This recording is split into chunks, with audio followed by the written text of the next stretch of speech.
que é enviado todos os meses para os professores que já passaram pelas formações. Então, quando vocês colocam lá nos formulários de presença, que tem vontade, né, que aceita participar da nossa comunidade, uma das coisas envolvidas nessa comunidade é esse nosso envio de newsletter com temas que são relevantes para o mês, reflexões do núcleo a respeito de temas da educação, tá certo? Falando da eletiva, pessoal, essa é a capa da nossa eletiva, e o objetivo dessa eletiva é muito claro e muito simples, que é discutir os procedimentos e o propósito do jornalismo e seu papel em relação à democracia, tá? Nós vivemos nos últimos anos uma crise de confiabilidade nas notícias que a gente vem recebendo, né? Eu vou até trazer alguns dados para a gente pensar no encontro de hoje. E aí, quando a gente vai pensar em discutir esse papel, o papel da mídia, né, o papel do jornalismo dentro do espaço escolar, ele envolve muito mais do que um convencimento, né? Não se relaciona a um convencimento. Olha, gente, acreditem no jornalismo, não é sobre isso, mas é a gente pensar e refletir, né, historicamente, como é que o jornalismo vem se construindo, ou se constrói, a própria história do jornalismo e da comunicação, para pensar no papel, né? E não é um papel pequeno do jornalismo em relação àquilo que a gente entende por mundo, né? Quando a gente vai pensar em grandes situações, né, em grandes momentos históricos, a mídia ela estava muito presente, seja para construir uma imagem positiva ou negativa, e às vezes nem sempre fidedigna naquilo que acontecia. Hoje, com a quantidade de ferramentas que a gente tem, inclusive, aumentam as perspectivas de notícias que chegam até nós.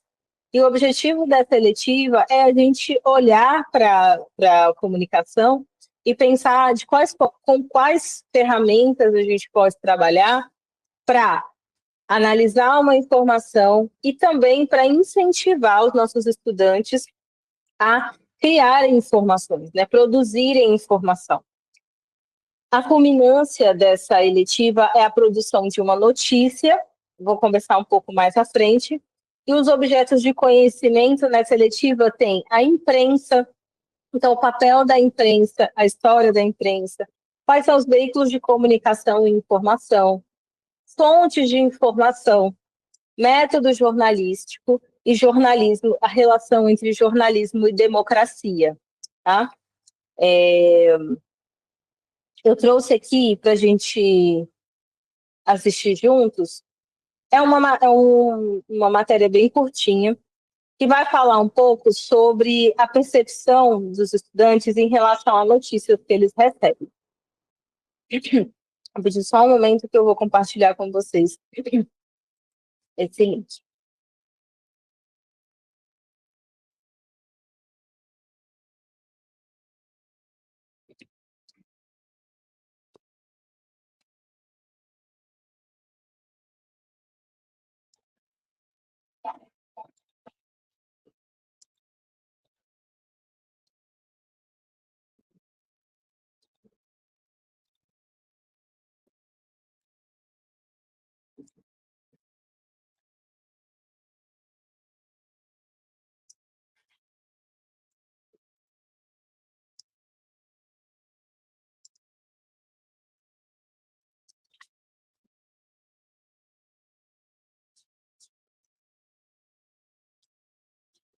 Só um instantinho, pessoal. Erros técnicos.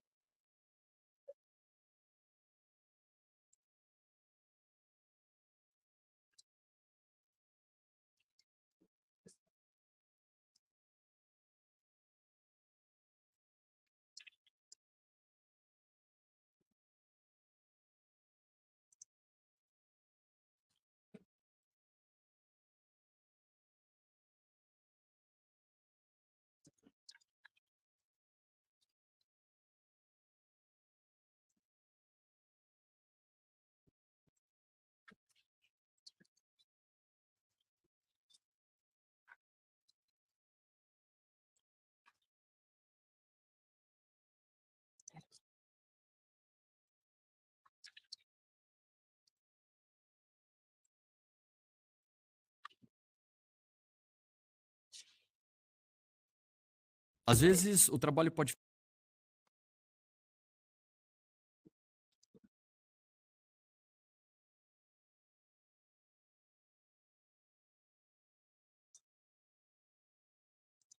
Prontinho, gente. Obrigada por esperar. Só me confirmam, vocês conseguem escutar o áudio? Em meio a tantas fake news, há quase um mês das eleições...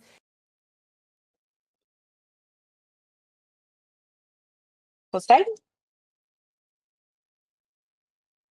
Perfeito. Obrigada.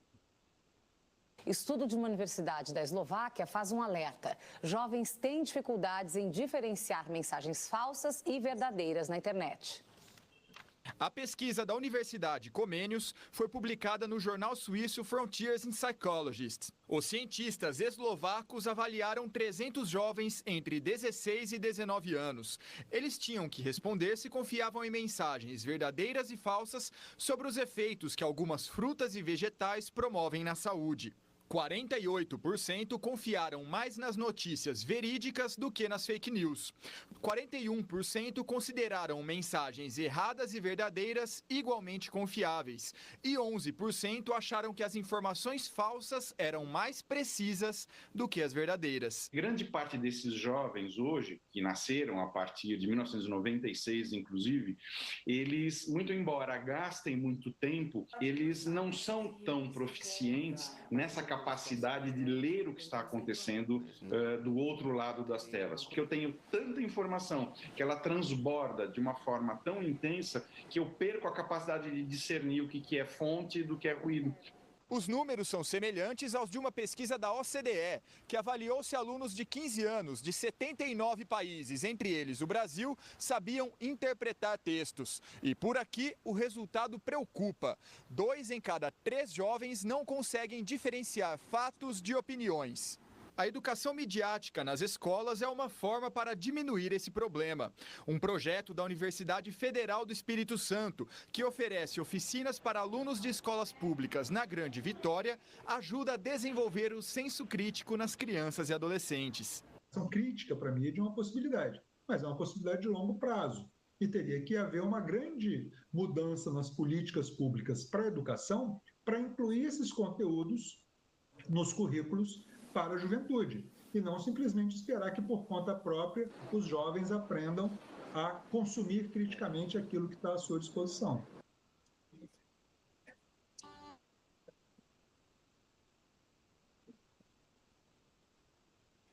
Compartilhar com vocês essa matéria, quem quiser assistir depois, né? Mas eu trouxe essa matéria, ela é curtinha, né? E claro, aqui a gente tem informações bastante recortadas, mas para a gente pensar, né, como que é curioso, a gente passou por um tempo, a gente ainda está vivendo, né, um momento em que a gente tem pensado em muitas questões relacionadas às notícias, né, a gente vive num período de polarização política bastante intenso, e isso também tem sido usado, né, e as mídias, né, em geral, as mídias têm sido ferramentas, e as notícias têm sido bastante questionadas, né? E a gente criou essa ideia do tio super pejorativa, né? É a tia do Zap, né? Mas eu acho interessante essa pesquisa, que ela traz para a gente uma reflexão um pouquinho mais ampla, né? Nós, enquanto sociedade, estamos nos educando midiaticamente. Então, tanto jovens quanto adultos, eu, você... Em algum momento, a gente já olhou para uma notícia e ficou pensando, né? Será que essa notícia é verdadeira? Será que ela é falsa? Ou acreditou e depois alguém veio falar assim, olha, não faz muito sentido, eu trouxe uma fonte aqui para você. Né? Então, a ideia, pessoal, dessa eletiva é a gente trazer esse tipo de reflexão, né? Essa pesquisa que foi feita, que foi apresentada nessa matéria que eu compartilhei com vocês, do Jornal da TV Cultura, é uma pesquisa que sai em Cambridge. Mas eu trouxe referências aqui brasileiras, né, o que foram feitas com estudantes, com jovens brasileiros. A própria matéria menciona, né, o relatório da OCDE, que vai dizer, brasileiros são piores em identificar notícias falsas. Uma outra fonte que eu trago para vocês aqui é do Reuters Institute, que vai trazer, inclusive, a confiabilidade que os países, no geral, têm em relação ao jornalismo, inclusive vai trazer informações de quais jornais têm mais ou menos credibilidade do ponto de vista do cidadão comum. Deixa eu ver se consigo compartilhar aqui com vocês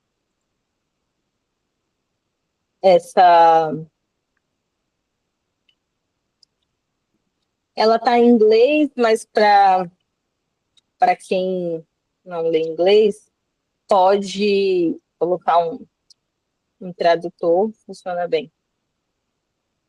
Deixa eu compartilhar aqui com vocês.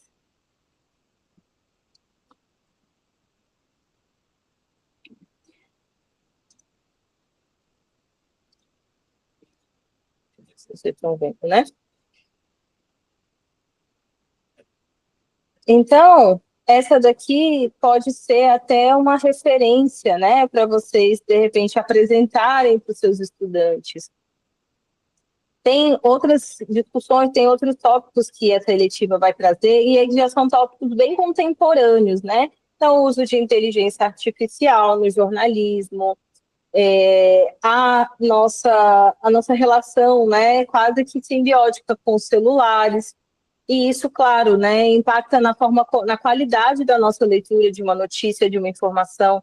Quem nunca percebeu isso, né? Você tem lá uma postagem com um enunciado afirmando X, e aí quando você olha os comentários, as pessoas estão questionando esse enunciado, mas se você abre a matéria, às vezes a matéria está dizendo outras coisas, outra coisa completamente diferente. Hoje a gente lida com os clickbaits, né? Aqueles títulos, aquelas chamadas de vídeo, de matéria, que são apelativas para a gente clicar, e aí quando chega lá, nem sempre a informação ela é correta.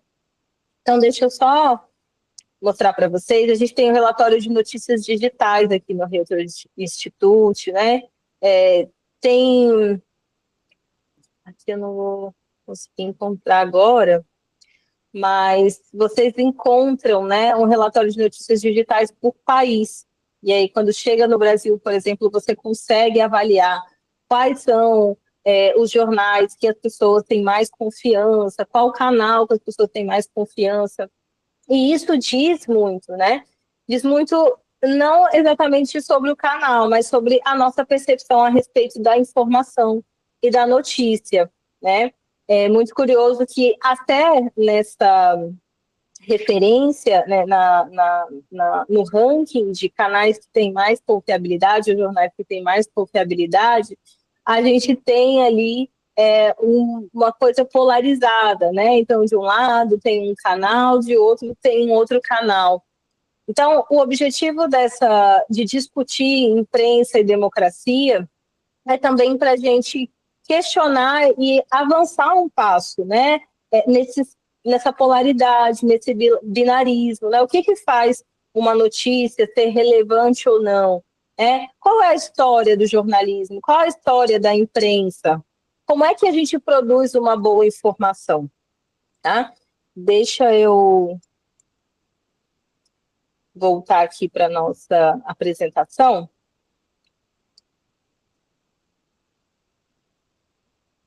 Tá tranquilo até aqui? Tá fazendo sentido, pessoal?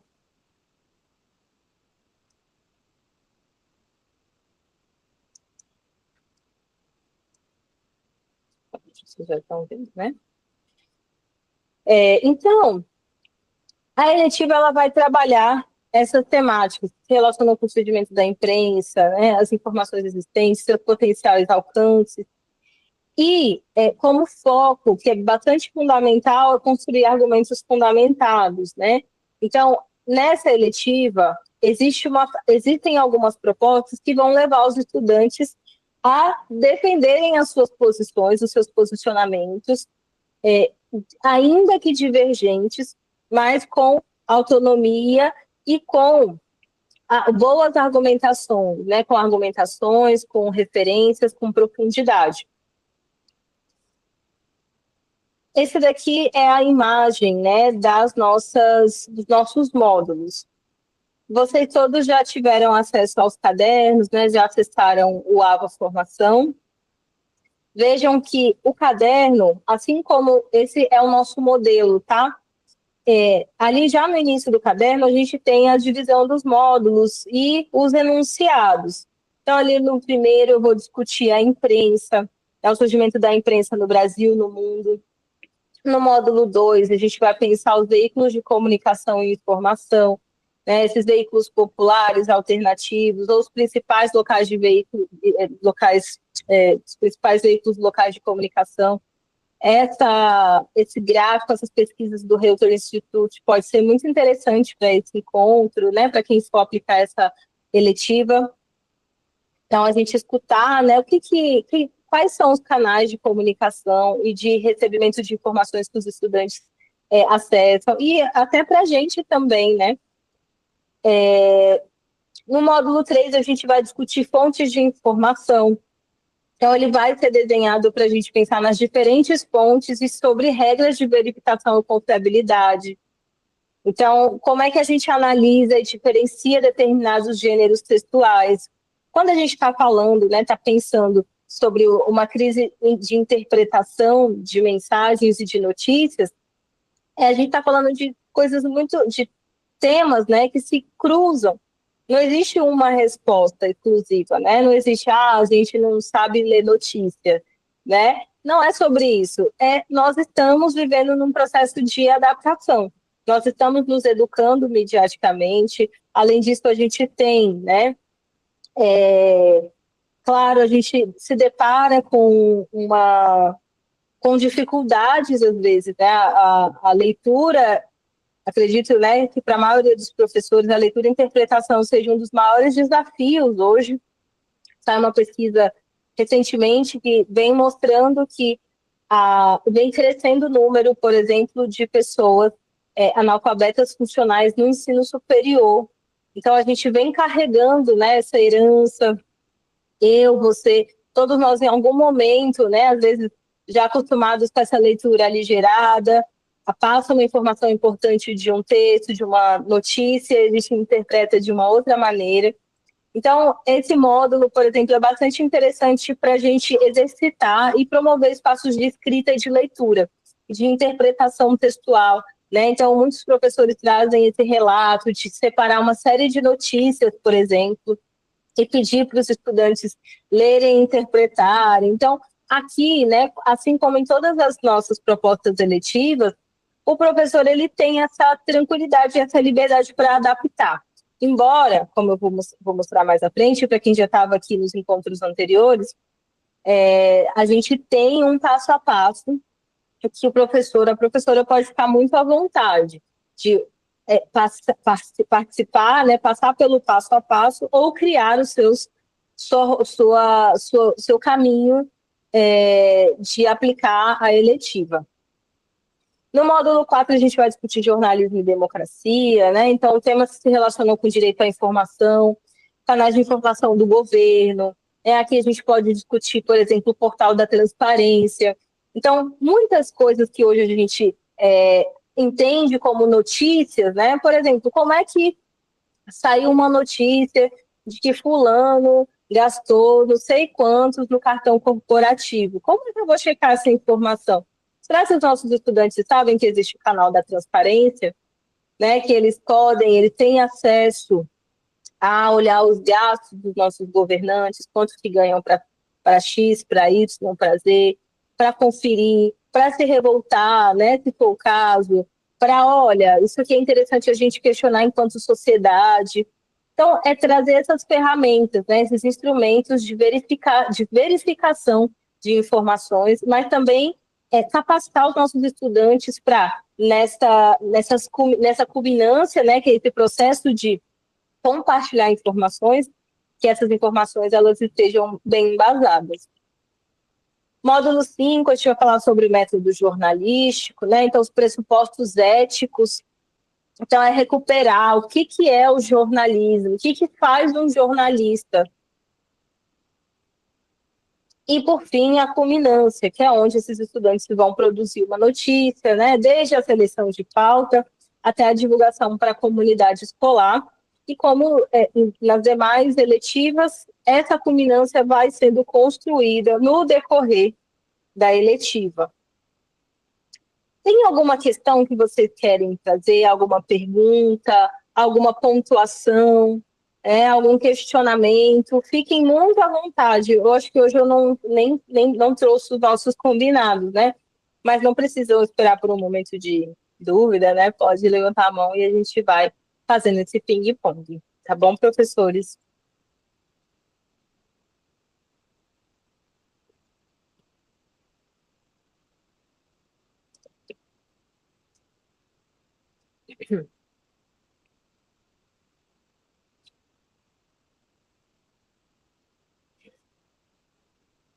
Aqui é a estrutura do nosso plano de aula, né? E como eu já mencionei, a gente sempre segue essa estrutura com a previsão de horas e de aulas que vocês vão ter para cada aula, quais são as habilidades envolvidas, as perguntas essenciais, que são essas perguntas geradoras.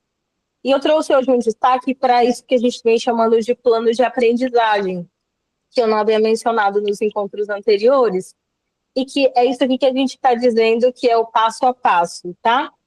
Então, o plano de aprendizagem é realmente essa descrição de como a aula pode ser. E aí aqui eu reforço, adaptem a realidade ao contexto de cada um, né? Para quem for aplicar essa eletiva no próximo semestre.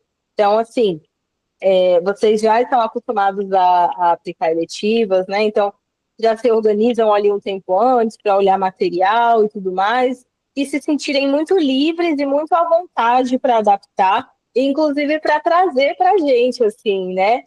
Mandar um e-mail, contar, olha, apliquei eletiva, tal, a gente trabalhou da seguinte maneira, inspirados no material. A gente é só um enriquecimento do material, né? Enriquecimento daquilo que a gente vem entendendo como uma construção que também é coletiva, tá? Bom, aqui no módulo, no ponto 3, no aspecto 3 do nosso encontro, eu queria trazer algumas reflexões sobre a culminância.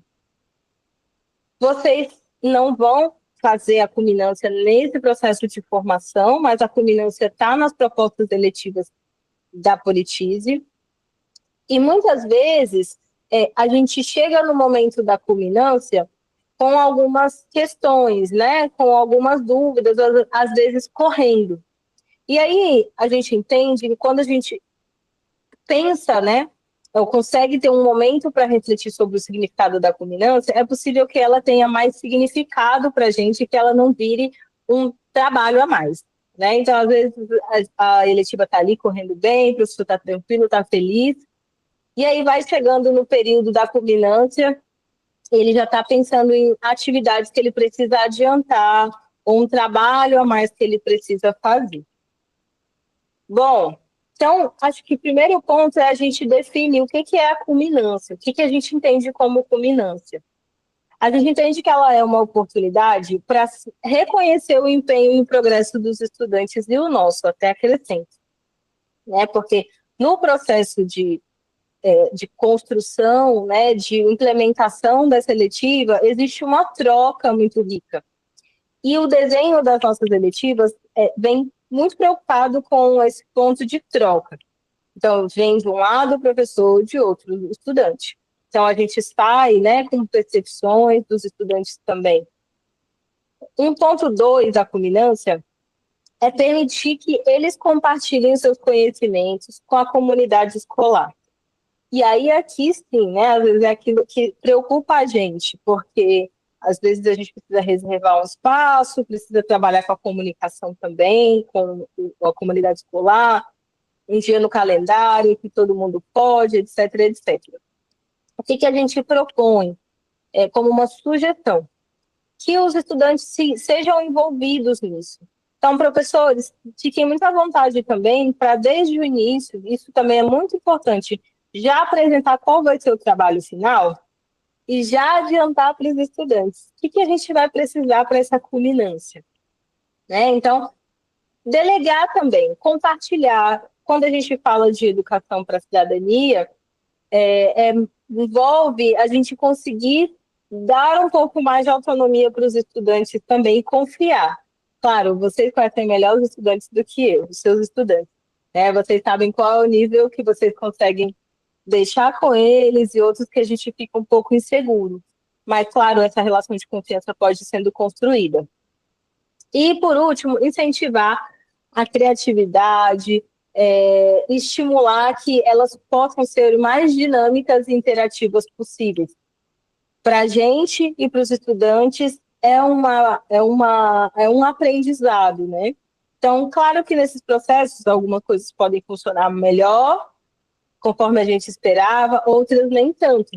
Mas não deixa de ser ali uma construção coletiva, né? Uma ferramenta que a gente dá mais para o estudante, que ele experimenta, que ele tenta, poxa, depois, né, pode até fazer uma roda ali, pensar, olha, isso deu certo, isso funcionou, isso não funcionou muito bem. A gente sempre pensa em como a gente pode trazer essas reflexões pós-atividade, né? Será que a gente pode conversar aqui? O que vocês acharam da eletiva? O que vocês acharam que funcionou bem, que não funcionou muito bem? Como é que a gente pode melhorar? O que a gente pode fazer diferente numa próxima? Tranquilo?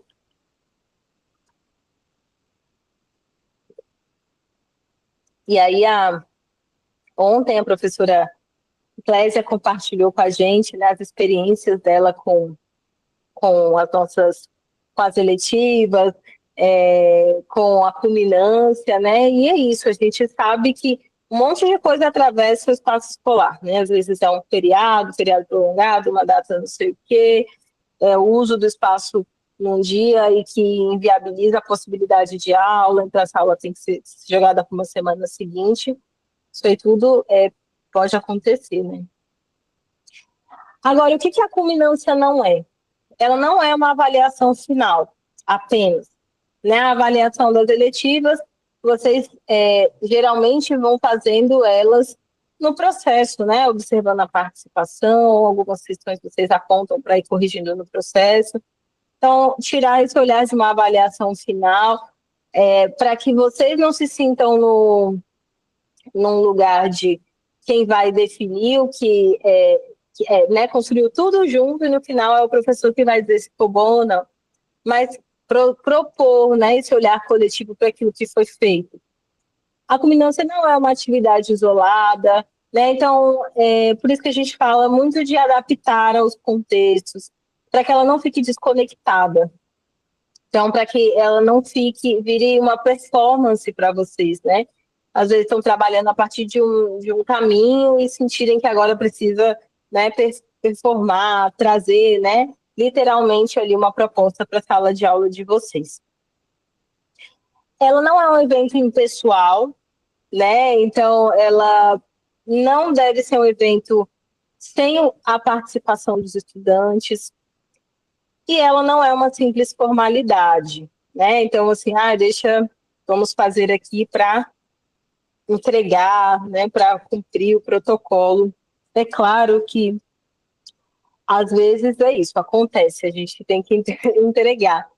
Mas quando a gente propõe um olhar, né, a partir dessas perspectivas de celebrar, de compartilhar conhecimentos, de incentivar a criatividade, a gente consegue talvez minimizar esses sentimentos, né, de formalidade, de avaliação final, para que seja um momento em que a gente também, enquanto educador, consiga respirar, né, olhar e falar, poxa, que bacana isso que a gente produziu juntos, né?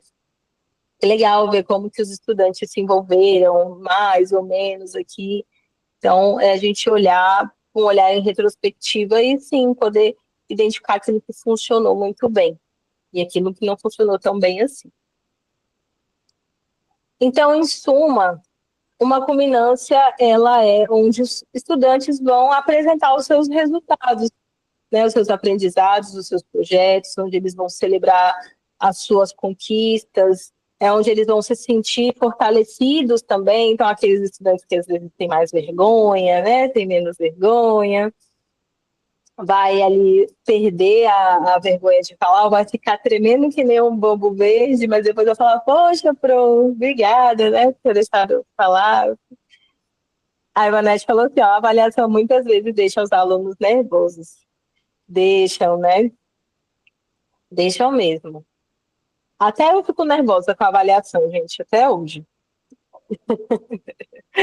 Quando eu falo, acho que a palavra, né? A palavra, olha, a avaliação, aí pronto, travou.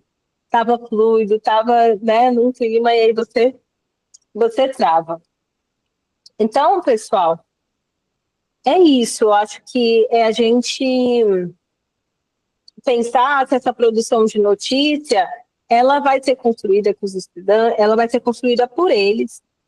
Então, é a gente também entender que ela pode ser, ela tem que ter a carinha dos nossos estudantes, né? Tem que ter o jeito, tem que ter a personalidade deles. Então, pode ser até que eles produzam uma notícia que a gente, enquanto educador, pessoalmente, não fale assim, né? Não sei, não gostei desse tema. Mas veja, é sobre o universo desses estudantes. Então, é a gente também ir trabalhando essa generosidade, né? Então, eles vão produzir essa notícia, eles vão selecionar a pauta, vão divulgar para a comunidade escolar, e vocês, né, enquanto grupo, vão entender qual é o melhor formato. Então, é um podcast, é um vídeo, é um momento no intervalo, são pílulas, né, durante a semana, de notícias durante o intervalo. Isso pode ser construído em coletividade. Agora, que é importante, sim, que essa culminância tenha a personalidade dos estudantes e os professores, enquanto essas pessoas que estão direcionando, claro, estejam ali dando o apoio necessário.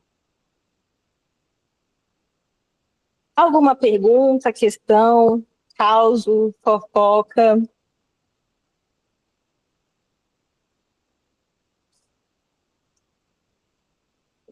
Aqui só a título de demonstração, esses aqui são os temas dos módulos que vão contribuir para a culminância. Então, quando chegar lá no final, depois da gente discutir a história do jornalismo, verificar como a gente verifica uma informação e tudo mais, na aula 11 a gente vai começar a pensar em gêneros textuais, incluindo o gênero jornalístico.